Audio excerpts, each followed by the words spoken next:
Isang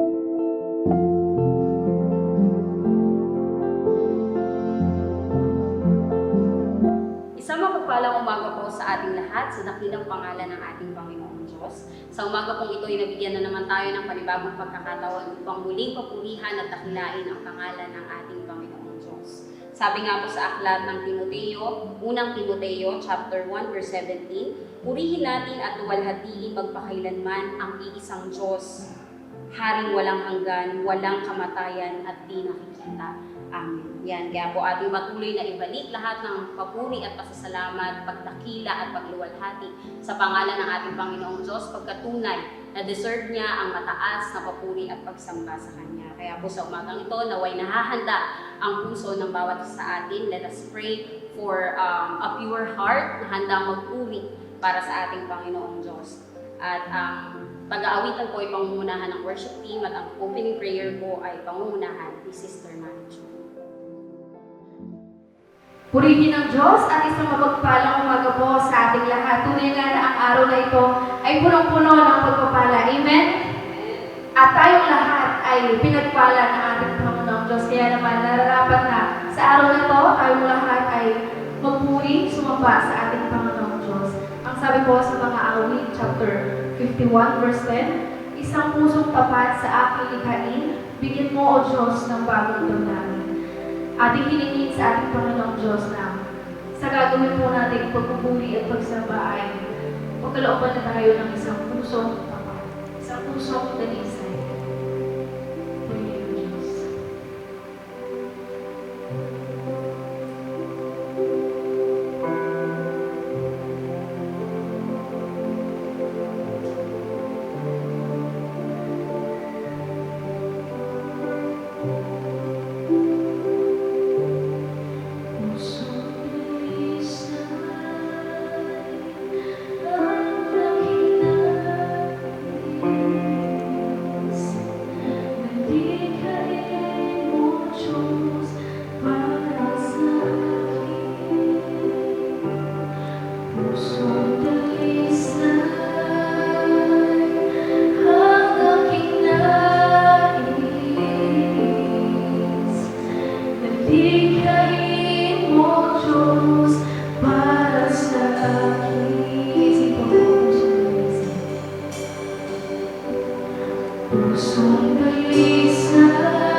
Diyos na nakapangyarihan sa lahat, Panginoon, kami po ay muling lalapit sa iyong harapan, Panginoon, upang kami magbalik ng papuri at pasasalamat sa iyo, Panginoon. Ikaw aming Diyos noon, magpakailanman, Panginoon. Kaya kahabagan mo po kami, Panginoon, sa pandemic na ito na dumarating, Panginoon. Bigyan po kami ng kalakasan ng katawan, kalakasan ng pananampalataya, Panginoon. Ama, sa umaga po muli kami sasamba at pupuri sa iyo, Panginoon. Kami pagpalain mo, Panginoon, ingatan at ang aming pastor, Panginoon, bigyan po siya ng kalakasan ng katawan upang makasama namin sa susunod na gawain, Panginoon. Lord God, ilayo mo kami sa pandemic na ito, Panginoon. Ingatan mo kami, O Lord. Dalayan ko din po ang mga kapatiran po na hindi nakakarating, Panginoon. Ikaw po isang dala, Panginoon, upang muli kang dakilain, Panginoon. Patawad po, O Lord, sa lahat po ng aming pagkukulang, pagkakasala. Salamat po, Panginoon, sa pagkabay mo sa amin sa araw-araw, Panginoon. Tunay po na napakabuti mo sa amin, Panginoon. Dakila ang iyong kapangyarihan, Panginoon. Salamat po, Ama, sa lahat ng kabutihan mo. Ito po'y aking dinadalangin sa matang sa pangalan ni Jesus. Amen.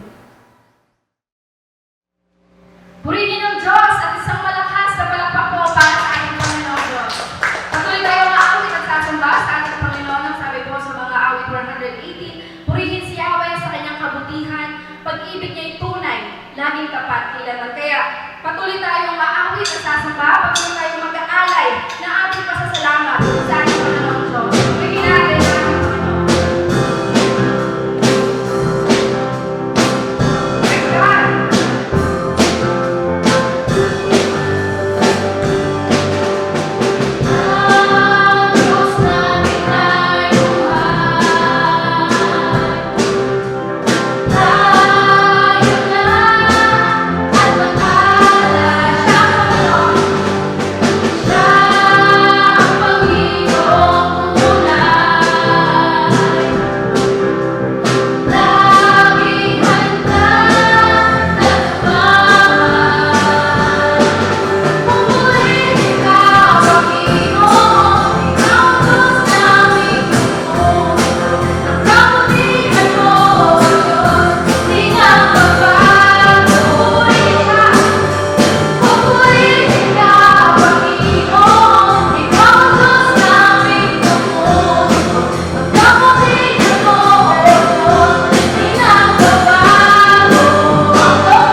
walang hanggan kitang pupurihin.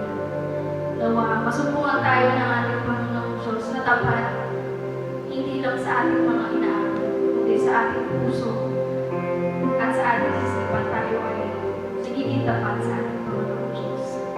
Kaya naman, patuloy po natin nanasin, patuloy natin damhin ang kabutihan at ang pag-ibig ng ating Panginoong Diyos. Nais kong ika'y malasan, pagkilos mo'y aking naasan, pagkat sa'yo ko lang nabuhay ang tunay na kagalakan. Nais kong ika'y malasan, ibig ang puso ko'y ikaw naman, kaya ngayon bukas at kailanman, pagsamba ko'y iaalay. Walang hanggan kitang pupurihin, walang hanggang sasambahin. Buong laman ng puso kong ito, magmamalagi sa'yo. Walang hanggan kitang pupurihin, walang hanggang sasambahin. Buong laman ng puso kong ito, magmamalagi sa'yo.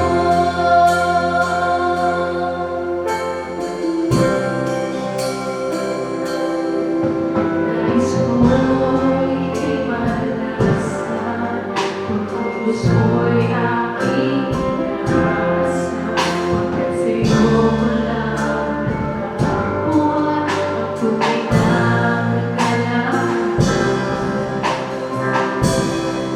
Nais kong ika'y malasan, ibig ng puso ko'y ikaw naman, kaya ngayon bukas at kailanman, pagsamba ko'y iaalay. Walang hanggan kitang pupurihin, walang hanggang sasambahin. Buong laman ng puso kong ito, magmamalagi sa'yo. Walang hanggan kitang pupurihin, walang hanggang sasambahin. Buong laman ng puso kong ito, magmamalagi sa'yo. Walang hanggan kitang pupurihin, walang hanggang sasambahin. Buong laman ng puso kong ito, magmamalagi sa'yo.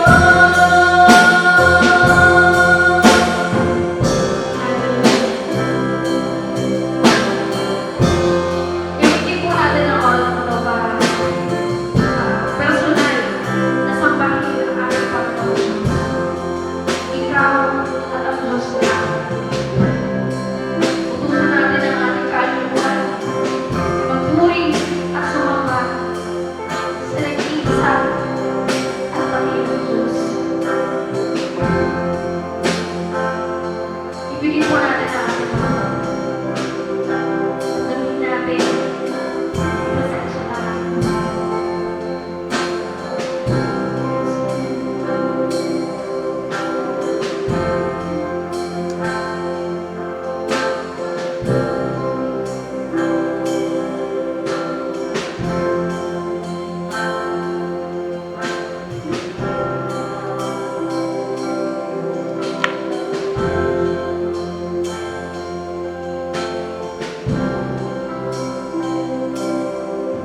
Purihin mo ang Diyos. O kaluluwa, purihin mo ang ating Panginoon.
Tunay nang napakasarap umawit ng mga papuring awitin sa ating Panginoong Diyos. At sa punto pong ito ay patuloy nating ibigay ang ating buong puso at ang ating buong pakinig sa ating Panginoong Diyos. Pagkat ngayon po idadako tayo sa isa sa pinakamahalagang bahagi po ng ating panambahan sa umagang ito, at ito ay ang pakikinig ng salita ng ating Panginoong Diyos. Sabi nga po ng salita ng ating Panginoong Diyos sa Aklat ng Mga Awit, chapter 78, verse 1, "Kayo ngayon ay makinig sa turo ko, mga anak, inyong binggit uliligin, salita kong binibigkas." Kaya po ating pong patuloy na ikiling ang ating pakinig sa salita po ng ating Panginoong Diyos na dadalhin walang iba ng ating butihing pastor, Pastor Eddie Lopez.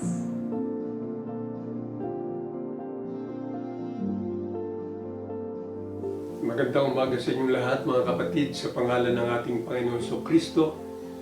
Tayong muli ay mag-aaral ng kanyang banal na salita, at kung mayroon kayong Biblia, makapagbukas kayo sa akin sa Aklat ng Mga Gawa, Kapitulo 1, talatang 6 hanggang 11. Ganito ang sinasabi: "Kaya't nang magkakasama si Jesus at ang mga alagad, nagtanong ang mga ito, Panginoon, itatatag ba ninyong muli ang kaharian ng Israel? Sumagot siya, ang mga panahon at sandali tinakda ng Ama sa kanyang sariling kapangyarihan, at hindi na kailangan pang malaman ninyo kung kailan yun. Ngunit bibigyan kayo ng kapangyarihan pagbabasa inyo ng Espiritu Santo, at kayo magiging mga saksi ko sa Jerusalem, sa buong Judea at Samaria, at hanggang sa dulo ng daigdig." Pagkasabi nito, siya iniakyat sa langit samantalang nakatingin sila sa kanya, at natakpan siya ng ulap. Habang sila'y nakatitig sa langit, dalawang lalaking nakaputi ang biglang tumayo sa tabi nila. "Mga taga-Galilea," sabi nila, "bakit kayo narito't nakatingala sa langit? Itong si Jesus na umakyat sa langit ay magbabalik tulad ng nakita ninyong pag-akyat niya." Ito ang mabuting balita ng ating Panginoon. Ang ating topic ay Jesus ascended to heaven. Si Jesus ay umakyat sa langit. Pag-aaralan natin ang mga bagay nito sapagkat sa Biblia mayroong 4 na bagay na dapat ay ating mapanghahawakan at ating pinapanaligan. Una ay si Jesus ay namatay. Efeso chapter 1 verse 7, Lucas 23 verse 46. Pangalawa, si Jesus ay nabuhay. Roma chapter 4 verse 25, Unang Korinto chapter 15 verse 4. Pangatlo ay si Jesus ay umakyat sa langit. Gawa chapter 1 verse 9, Lucas chapter 24 verse 51. At ang pang-apat, si Jesus ay muling babalik. Pilipos chapter 1 verse 6, Hebrews chapter 9 verse 28. Bakit ibinigay ko ang 4 nito? Sapagkat ito ay dapat ay ating pinapaniwalaan. Ito ay mahalagang bagay na ginawa ng ating Panginoon, na sa pamamagitan ng kanyang kamatayan, tayo ay natubos sa ating kasalanan. At sa kanyang muling pagkabuhay, tayo naman ay napawalang sala. At sa kanyang pag-akyat sa langit, ay ito yung ating tema sa umagang ito, para malaman natin kung ano nga ba ang kahulugan nito para sa ating mga buhay. Bakit kailangan nating malaman ang 4 na ito? At ang pang-apat ay ang muling pagbabalik ng ating Panginoon. Sa ating tema ngayon na si Jesus ay umakyat sa langit, ay noong sila ay magkakasama nung kanyang mga alagad, dito sa verse 6, ay nagtanong ang mga ito. Sabi nilang gayon, "Panginoon, itatatag na ba ninyong muli ang kaharian ng Israel?" Bakit nagtanong yung mga alagad sa ating Panginoon na kung itatatag niya? Hindi ba nakatatag na ang bansang Israel? Na yun nga ang pinag-aharian ng Diyos. Subalit sa mga hindi nakakaalam, may isang panahon na ang Israel ay hindi pinagharian ng Diyos. Bakit nagkagayon? Sapagkat sa hindi nila pagtanggap, sa pag-reject nila sa ating Panginoong Heso Kristo. Dahil doon, ang sabi roon sa Mateo chapter 21, verse 43, kaya nga sinasabi ko sa inyo, hindi na kayo ang paghaharian ng Diyos, kundi ang bansang maglilingkod sa Kanya ng tapat. Sabi sa Magandang Balita, Biblia. Sa King James Version, kaya nga sinasabi ko sa inyo, aalsin sa inyo ang kaharian ng Diyos at ibibigay sa isang bansang nagkakabunga. Kaya't may isang panahon na sila ay hindi pinagharian ng Diyos. Sapagkat yun ay sa hindi nila pagtanggap sa ating Panginoon, katunayan nga ay siya ay pinapatay pa nila. Kaya't nagbigay ng talinaga ang Panginoon o doon sa mga kaharap niya mga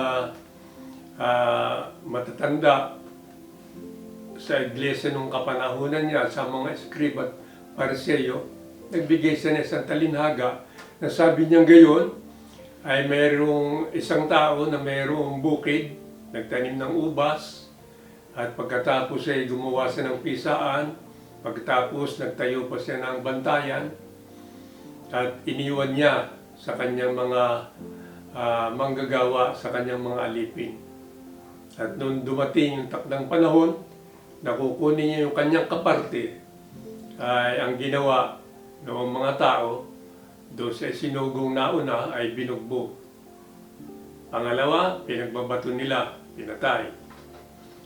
Doon sa pangatlo, sabi ng may-ari, siguro kung susuguin ko yung aking anak, hindi nila papatayin.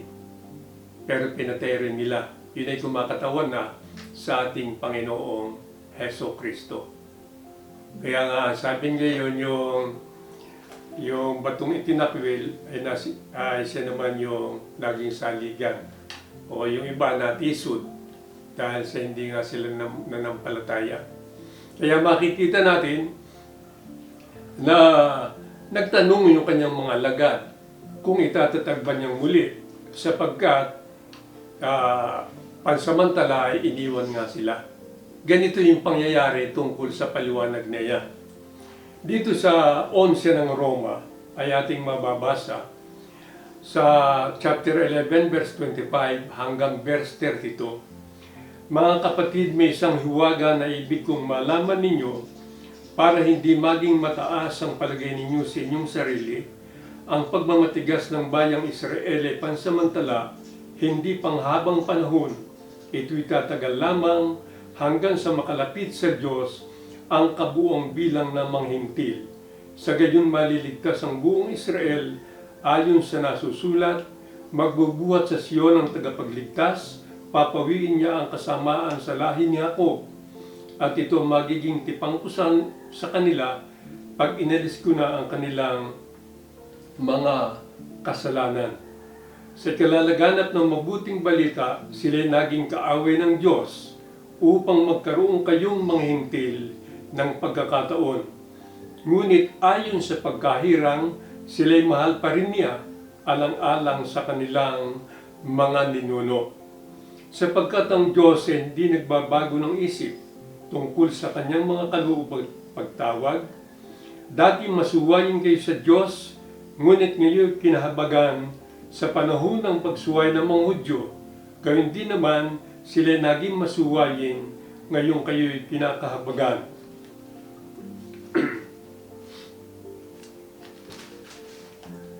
Sila'y kakahabagan din sapagkat hinayaan ng Diyos na malipin ng kasalanan ang lahat ng tao upang maipadama sa kanila ang kanyang habag.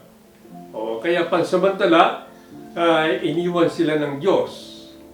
Una-una, hindi nila tinanggap ang ating Panginoon Kristo at para makarating sa atin na mga hintil ang mabuting balita ng kaligtasan, iniwan ng Diyos ang Israel at pagkatapos tayo ay binigyan ng pagkakataon upang mabilang rin sa sambayan ng Diyos walat dili ba sa kanyang iglesia.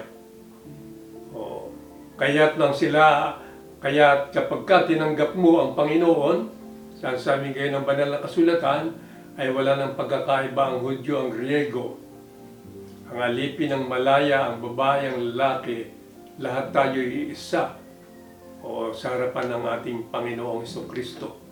Lahat tayo piniinom ng isang Espiritu at yun ay ang Espiritu ng ating Panginoon. Kaya through sa tanong ng mga alagad kung itatatag na muli ang sagot ng Panginoon, sumagot siya, ang mga panahon at sandali ay tinakda ng Ama sa kanyang sariling kapangyarihan at hindi na kailangan pang malaman ninyo kung kailan yun. O, hindi natin alam kung ilan yung kabuuan ng mga hintil na sinasabi ng banal na kasulatan na kinakailangan ay mabuo bago babalikan ang bansang Israel.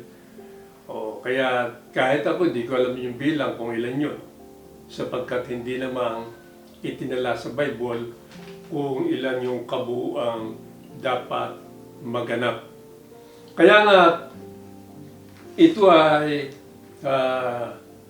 mga pasimula noong sila na magkakasama bago siya umakyat sa langit. Sa verse 8, sabi ng Panginoon, ngunit bibigyan kayo ng kapangyarihang pagbabase niyo ng Espiritu Santo at kayo magiging mga saksi ko sa Jerusalem, sa buong Judea at Samaria at hanggang sa dulo ng daigdig. Ibig sabihin, ay sila yung mga saksi, mga tunay na saksi ng Panginoon. Wala nang puwang yung iba. O sapagkat hanggang sa dulo ng daigdig, sila yung mga saksi ng Panginoon mula Jerusalem, Judea hanggang Samaria at hanggang sa dulo ng daigdig. So, ito yung mga pangyayari. So, kaya't pagkasabi ng Panginoon, nito siya'y iniakyat sa langit, samantalang nakatingin sila sa Kanya at natakpan siya ng ulap. At habang sila nakatitig sa langit, dalawang lalaking nakaputi ang biglang tumayo sa tabi nila. Mga taga-Galilea, sabi nila, bakit kayo narito nakatingala sa langit? Itong si Jesus, na umakyat sa langit, ay magbabalik tulad ng nakita niyong pag-akyat niya. O, ngayon, na siya umakyat na sa langit, na ito yung ating tema, ay pag-aralan natin ano ba ang mga ginagawa ng ating Panginoong Hesukristo mula nung siya umakyat at hanggang sa kasalukuyan. Magbigay tayo ng mga ilan na kanyang mga ginagawa sa kasalukuyan. Sapagkat sabi nung siya umakyat, siya umupo sa kanan ng Ama o sa kanan ng Diyos. Ay hindi ibig sabihin kung siya nakuupo sa kanan, ay nakuupo na lang sila roon at walang ginagawa. Kaya tingnan natin sa Bible, ayon sa mga nakatala, ay ito yung ating iisa-isahin sa umagang ito. Ano nga ba ang gawa ng Panginoon nung siya umakyat sa langit? Yan ito yung sinasabi sa unang Pedro, chapter 3, verse 22. Sa unang Pedro, chapter 3, verse 22. Basahin natin.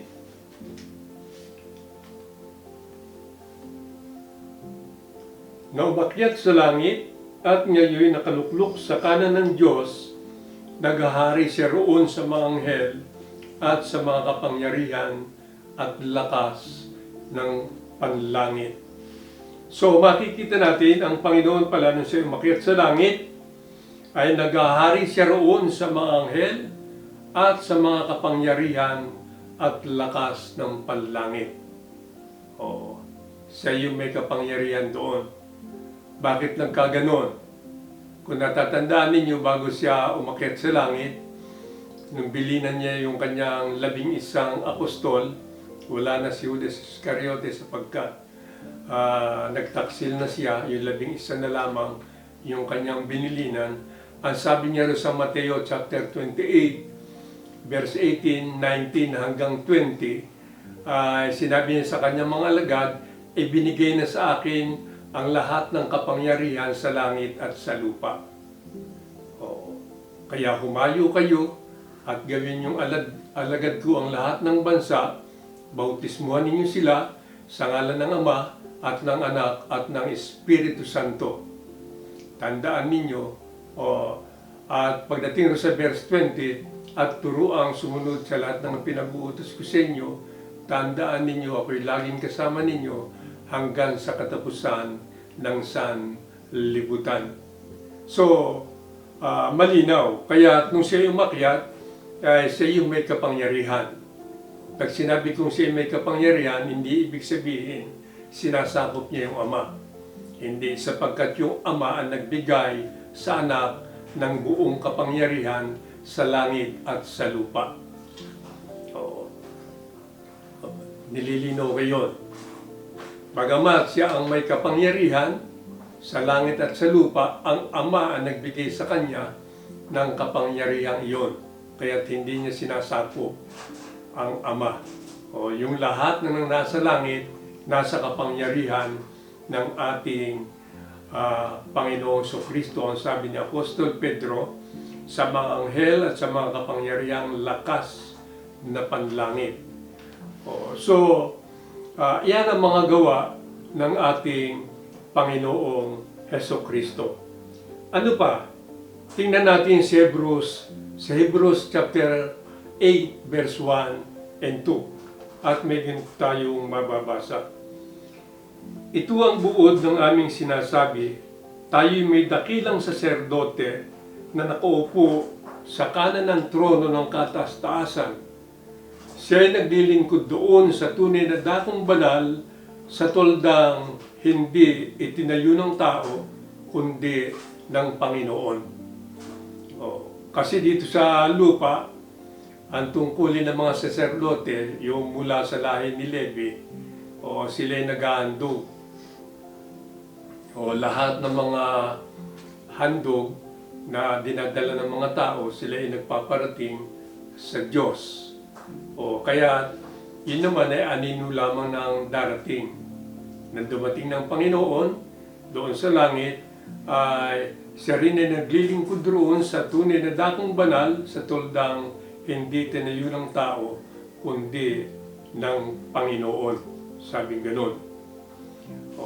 Ano pa ang kanyang mga ginagawa?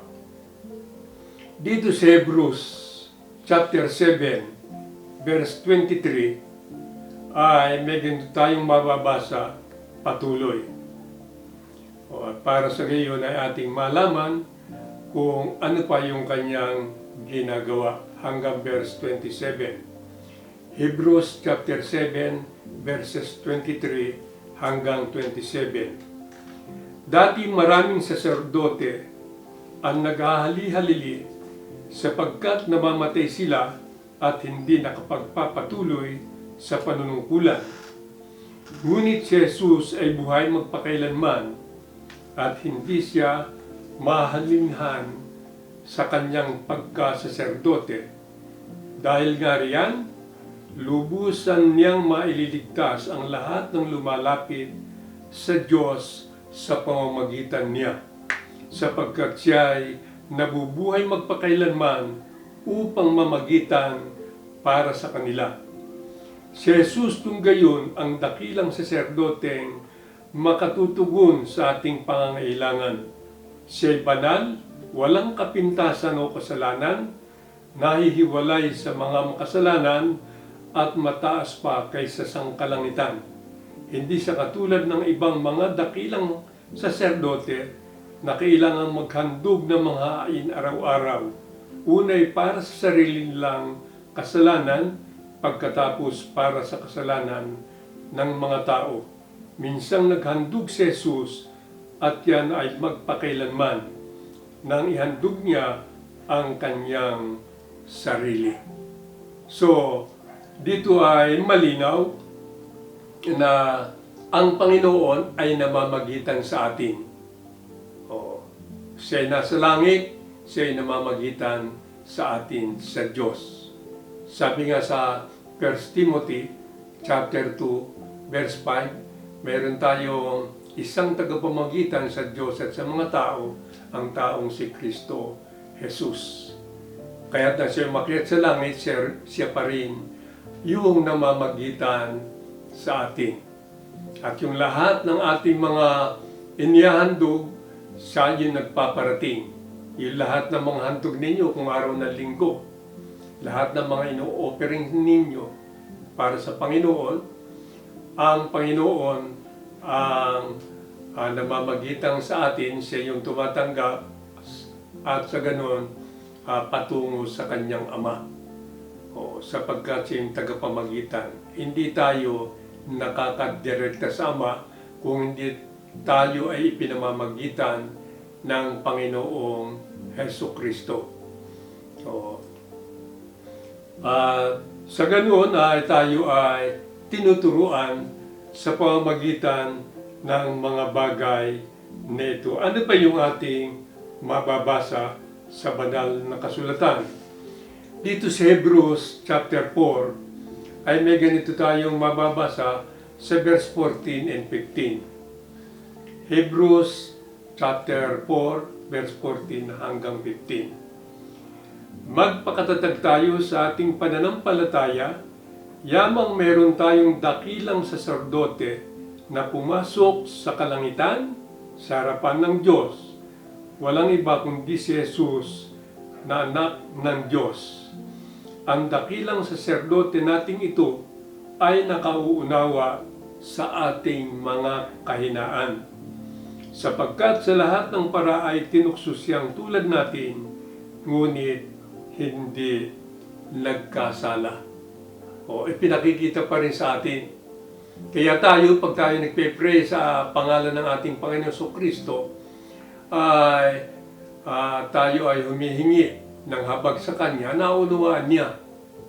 O kung ano yung mga ginagawa natin, yung ating mga kahinaan na ginagawa, ay alam ng Panginoon yan, sapagkat naranasan niya nung siya magkatawang tao. So, kaya't natutulungan naman niya yung mga tinutukso.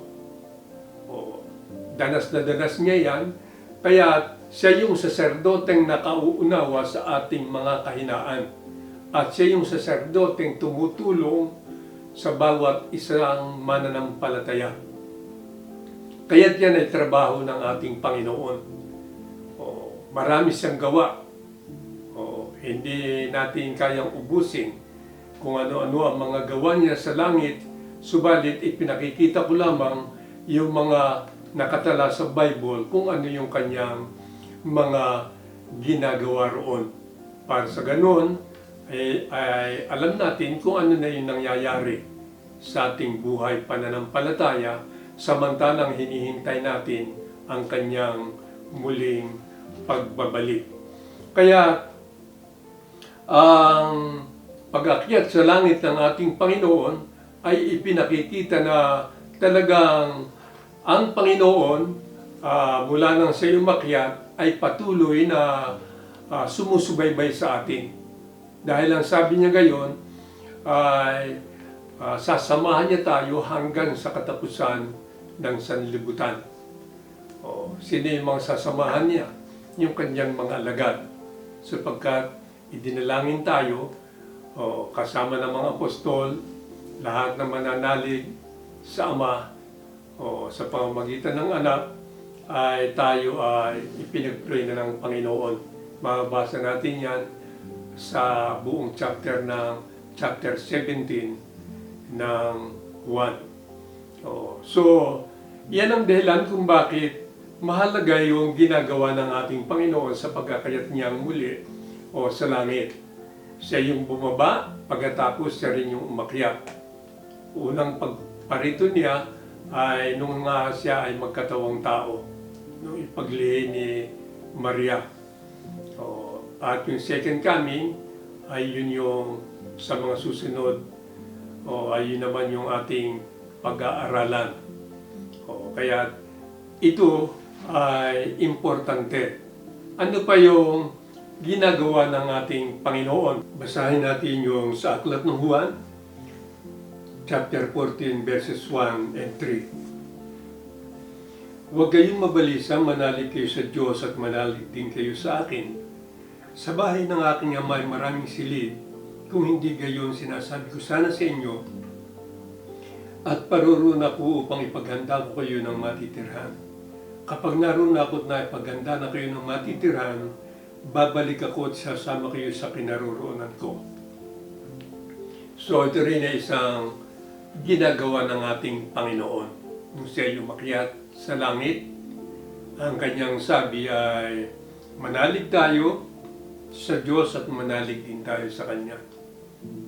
O at siya pumunta roon para tayo ay ipaghanda ng dakong kalalagyan natin o ating titirhan. O kaya napakabuti ng ating Panginoon. Bago ang second coming, ay tayo ay naipaghanda na niya ng dakong kalalagyan natin bago niya tayo kunin. O talagang ang Diyos ay napakabuti. O lahat ng ikabubuti ng kanyang mga anak ay bago tayo darating doon sa langit, kung luluobin ng Panginoon at tayo ay makakasama upang pagkalooban ng buhay ng walang hanggan, ay preparado na kaagad yung ating titirhan doon. O sapagkat tayo na ipaghanda na ng ating Panginoon. Kaya ang Panginoong Hesus ay laging nagpapalaala sa atin na magpatuloy tayo sa ating mga ginagawang paglilingkod. O sabi nga rin sa unang Korinto, chapter 15, verse 58, tayo magpakatatag sa ating pananampalataya. O huwag tayong matitinag. O sapagkat yung ating mga ginagawang paglilingkod ay hindi naman nasasayang. Lahat ng ginagawa natin para sa Panginoon ay hindi nasasayang. Kaya din naman, binabahagi natin sa mga tao ang mabuting balitang ito upang malaman nila na ang Panginoon ay hindi nagpapabaya. Ang lahat ng ito ay kanyang ginagawa para sa ikabubuti natin. O siya yung nagbigay ng buhay na walang hanggan at siya rin yung nagbibigay ng lahat ng ating mga pangangailangan. Kaya't yung pag-akyat niya ay malaking kapakinabangan para sa atin. Siya yung lahat ng tumatanggap, lahat ng sinasabi natin, siya yung namamagitan, o lahat ng ipinagkakaloob natin para sa gawain ng Panginoon, siya yung nagdadala sa kanyang Ama o para patunayan na tayo yung mga sumampalataya sa Kanya. Kaya mayroon tayong karapatan sa araw ng paghuhukom na tayo ipagkalooban ng buhay na walang hanggan. Sapagkat ngayon pa lamang, sabi nga ng banal na kasulatan ay inaani na natin yung ating mga ginagawang pagpapagal para sa gawain ng Diyos. Purihin ang ating Diyos at Ama sapagkat siya ay nagbibigay ng tunay na kalakasan, malaking pag-asa, kapayapaan, kagalakan para sa atin. Kaya't huwag lamang tayong panghinaan ng ating mga kalooban, mga kapatid. Kahit ganito ang sitwasyon ng ating panahon, kalakaran sa mundo, naririyan ang salot, subalit hindi hadlang na tayo ay makapagpuri, sumamba sa ating Panginoon at magpatuloy tayo sa ganitong paglilingkod. Sapagkat tapat ang nangako na tayo ay kanyang iingatan, susubaybayan, samantalang tayo ay nandirito. Bagamat sabi nga niyan gayon, ay meron tayong kapighatian sa sanlibutan ito, ngunit laksan natin ang ating mga loob na pagtagumpayan na niya ang sanlibutan.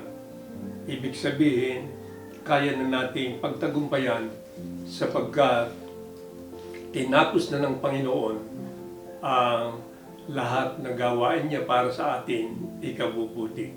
Purihin ang Diyos at Ama ng ating Panginoong Heso Kristo. Ulitin ko ang ating naging tema sa umagang ito, Jesus ascended to heaven. At yun ang mga ilan na pinakikita ng Bible na mga gawa ng ating Panginoon. Sila araw-araw ang trabaho nila ay magligtas. Yung lahat ng idinaragdag sa iglesia ay inililigtas yun ng Panginoon. Acts chapter 1 verse 47. Awit chapter 68 verses 19 hanggang 20. Yan ang mga gawa ng Diyos. Yan ang gawa ng Panginoon at ng Ama sa langit, ang magligtas ng mga tao hanggang sa kasalukuyan. Kaya nga, pasalamatan natin ang ating Panginoon sa lahat ng mga gandang bagay nito. Tayo yumuko at manalangin. Amang makapangyarihan sa lahat, salamat po na sa umagang ito. Kami po ay nagkatipon sa iyong banal na pangalan. Kayo po ay aming sinamba sa Espiritu at sa katotohanan. Patuloy po namin ikinagagalak na pag-aralan ang iyong mabuting balita na iniwan para sa amin. Salamat po sa lahat ng mga ginawa mo. Salamat, Panginoon, sapagkat kami ay tinawag mo upang maglingkod sa iyo at pagkalooban ng buhay na walang hanggan. Tulungan mo po ang aming bansa. Nawa po, Panginoon, ay pagkalooban mo kami ng katiyagaan, makatagal sa ganitong sitwasyon ng buhay. Salamat po sapagkat kami hindi mo pinababayaan. Salamat sapagkat kayo ay nagbibigay ng kalakasan. Salamat po sa mga salita mo na nagbibigay sa amin ng tunay na pagkaunawa na kayo po ay hindi bumibigo sa lahat ng nananalig sa iyo. Salamat po ng marami. Tulungan ninyo, Panginoon, ang aming iglesyang pinagsasama-samahan.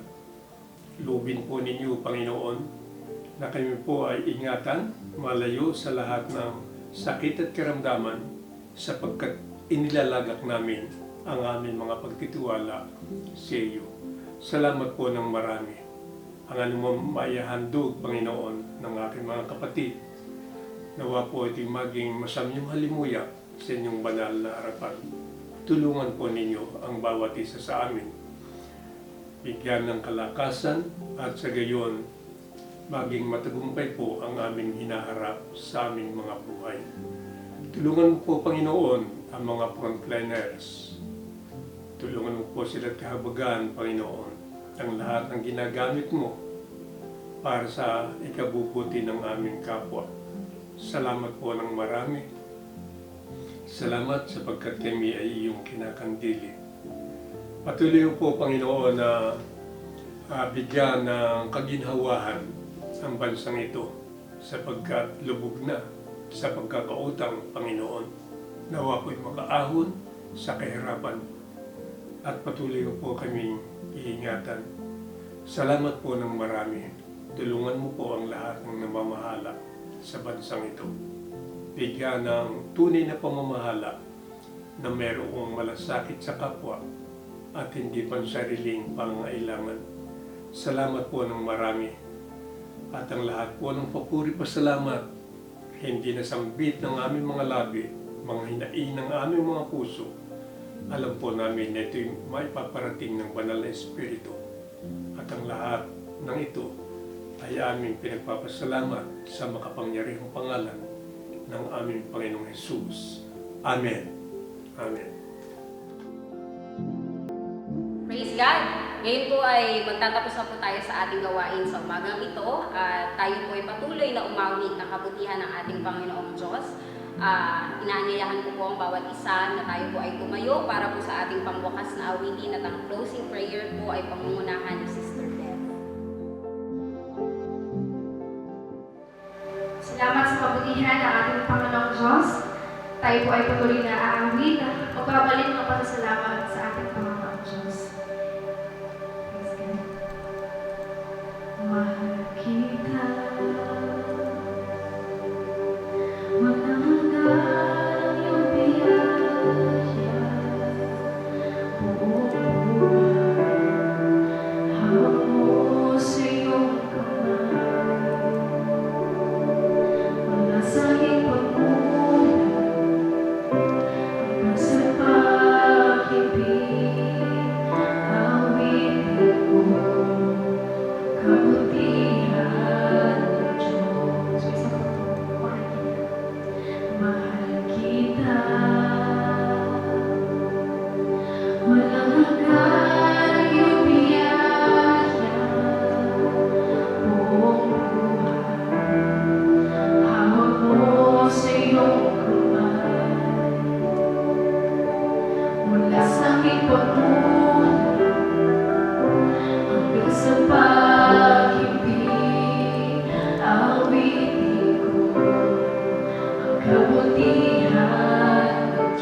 Tayo pong lahat ay manalangin at magpasalamat sa ating Panginoong Diyos. Ama naming Diyos na makapangyarihan sa lahat, kami po ay lubos na nagpapasalamat sa natapos naming gawain. Salamat, Panginoon, for guiding us, Panginoon, sa umagang ito. Salamat for keeping us safe, Lord, sa bawat tahanan namin.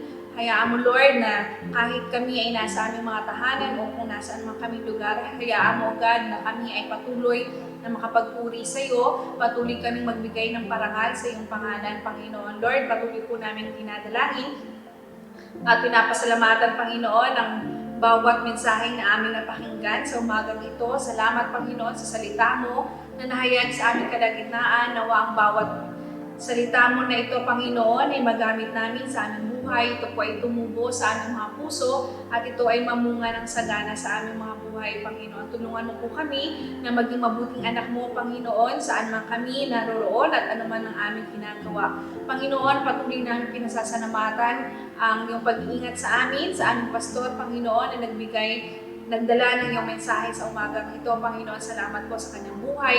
Patuloy mo po siyang palakasin, Panginoon. Patuloy na bigyan ng kagalakan, Panginoon. At kami, lahat, Panginoon, ay excited na sa muli namin pagsasama-sama ay kami ay magkikita-kitang muli, Panginoon, ng may kagalakan sa aming mga puso, Panginoon. Patuloy namin ine-entrust sa iyo, God, ang isang buong linggong darating. Hayaan mo, Lord, ng kalooban mo ang siyang manguna sa aming mga buhay, Panginoon. Tulungan mo po kami na maging masunurin sa nais mo sa aming mga buhay. Patuloy kaming dumadalangin ng iyong proteksyon, ng coverage mo, Panginoon, sa lahat, Panginoon, na aming gagawin. Ang mga kapatid namin may mga karamdaman, patuloy din po namin tinataas sa iyo. Ikaw ang patuloy na nabigay sa kanila, Panginoon, na maginhawang pakiramdam, Panginoon, at kapayapaan ng kaisipan, Panginoon. Salamat, Panginoon, na patuloy mong ibuhos sa bawat tahanan ng pag-ibig mo, ang kasaganaan at ang kapayapaan sa aming mga puso, Panginoon. Ito pong aming dalangin ng may pagpupuri, pasasalamat at pagpapakumbaba sa pangalan ni Jesus. Amen.